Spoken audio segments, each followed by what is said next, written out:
Hi, welcome to US Business News. I'm your host, Tisha Powell. Today's money topic, real estate. You're going to learn why people are buying real estate. Number one, people are buying real estate because the inflation is pretty bad. So in order to hedge yourself against the inflation that's running from the US dollar or whatever country you're in, where the inflation is high, you need to buy asset like real estate, stocks, mutual funds, cryptocurrency. Assets grow so they can grow faster than what the inflation is doing. For an example, let's say the inflation is doing 9%, an asset might go 10%. That means you are 1% ahead of inflation, which means that you won't suffer. You'll be rich or you'll be debt free. So that's why people are buying assets during this inflation. They are hedging themselves against the US dollar. Now, you can buy real estate in the United States. In most countries, most foreigners can buy real estate in the United States. They will need a higher down payment. So there are foreign nationals who own real estate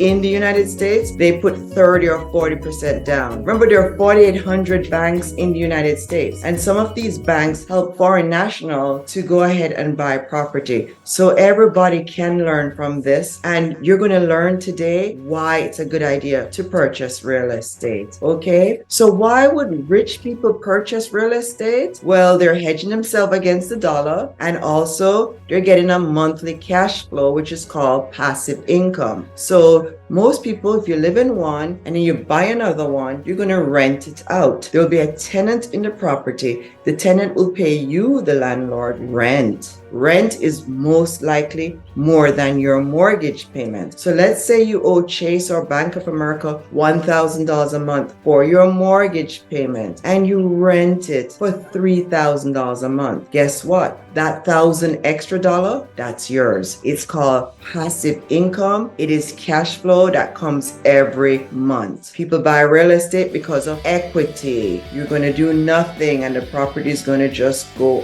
up. I'll give you an example. Let's say you purchase the property for $200,000. Then in 5 years, it's probably going to be worth $270,000. The difference, $270,000, that's $70,000. That's equity. You really didn't do anything and you got free money. So think of equity as free money that's in either your house, your corporation. Now you see why people like asset. Asset produce equity. Equity is like free money. Appraisal, inflation. People also buy real estate because, like I said, the dollar in America dying. So people want to hedge themselves. They want to run from the dying dollar. So people are running to real estate. We know hedge funds in 2020 bought up a lot of real estate in the United States because they're hedging themselves against the dollar. So most people are not saving money anymore. They're investing in real estate or some asset, Bitcoin, cryptocurrency, whatever it is, mutual funds. People are putting their money in asset class so it can grow.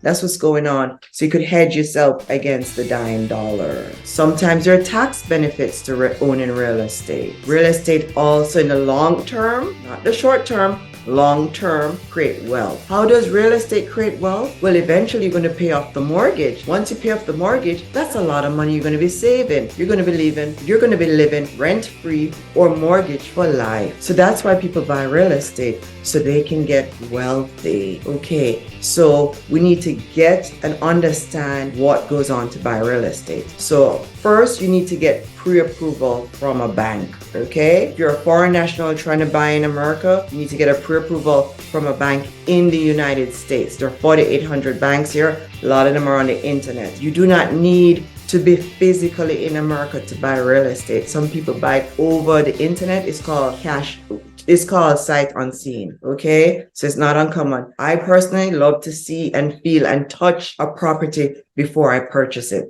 But some people are comfortable with just looking on the internet and sending the realtor to look at it. So here are some terminologies that you are going to know if you're going to buy real estate, and these will never change. Okay, There's a buyer, there's a seller, and there's a contract, okay? For you to purchase a property, you're going to get a contract. The seller, that's the person who owns the house. You're the buyer, the person who wants to buy the house. You're going to have a written contract or a digital contract. That contract is binding. So the seller promised to sell, the buyer promises to buy. It has other terminologies that must be met. You'll have probably 60 days to close, 30 to 60 days, I like to say. In different countries, it's almost the same. Once you get the contract will have some contingency. What are contingency? Buyers are going to meet some requirements before closing. Seller will meet some requirements before closing. Bottom line is to get the two parties to actually close the deal. Buyer will need a down payment. You will need a down payment, also called earnest money. Lenders, banks, because banks are part of the deal, because unless you are so wealthy that you don't need a loan, you're going to need a pre-approval from a bank. Banks love to see 90% loan to value or 80% loan to value. What is that? 90% loan to value means you're putting 10% of the purchase price down. 80% of the loan to value means you're putting 20% of the purchase price down. Okay, a bank will give you a pre-approval.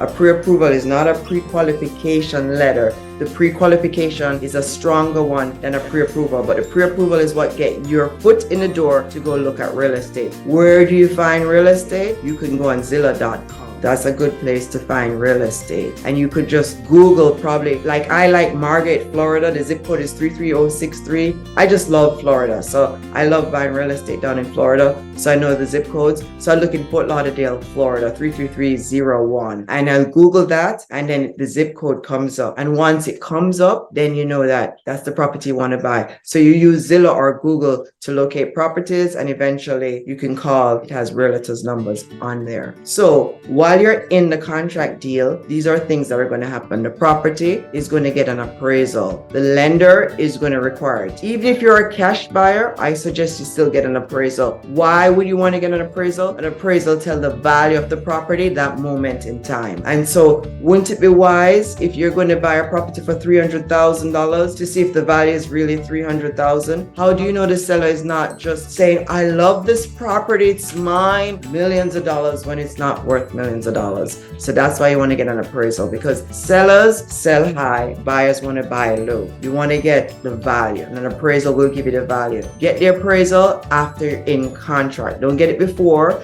because if you don't go in contract, you're going to lose a lot of money. There are money that's involved in changing hands in order to get real estate. The lender, your bank, they're going to charge. I don't care which bank you're in, what country you're in, banks charge fees for mortgages. So that you're going to have to be paying some before closing and the rest at closing. So that's why I said, do not do appraisal or inspection until you're in a contract. Therefore, you know you're going to be probably closing. Inspection. What is an inspection? You're going to go look at the house. You're sending an expert. You're paying an expert to go and tell you what's wrong with the house. Why would you want to know what's wrong with the house? Because a house is probably the biggest debt you're going to take on. So you want to make sure that you're getting something that you can afford. Okay. So how do you know that the seller has the ability to sell the home? You use a title insurance, a third party, or an attorney, or the bank will give you a papework to use in order. But people will do title search and survey to make sure that the property is where it said it's supposed to be, and also that the seller has the ability to sell.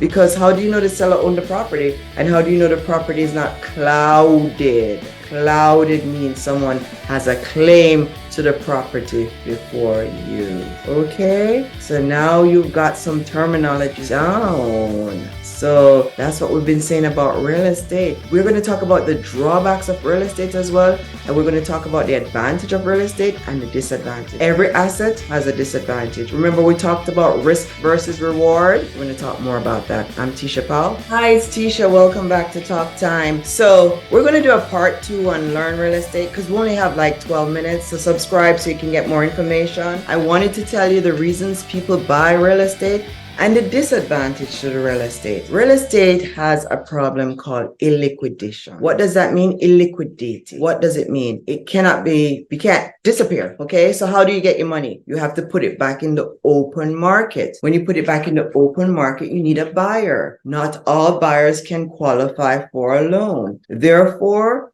let's say you want to sell your property now. With the market the way it is, there is not a lot of buyers. So it's going to take a longer time for properties to be sold. So you won't get your cash out of it as yet. Also, what if the banks tighten up and not lending loans? Then you'll be holding on to the property a longer time. So sometimes people are not able to sell. So that's one of the disadvantages in real estate.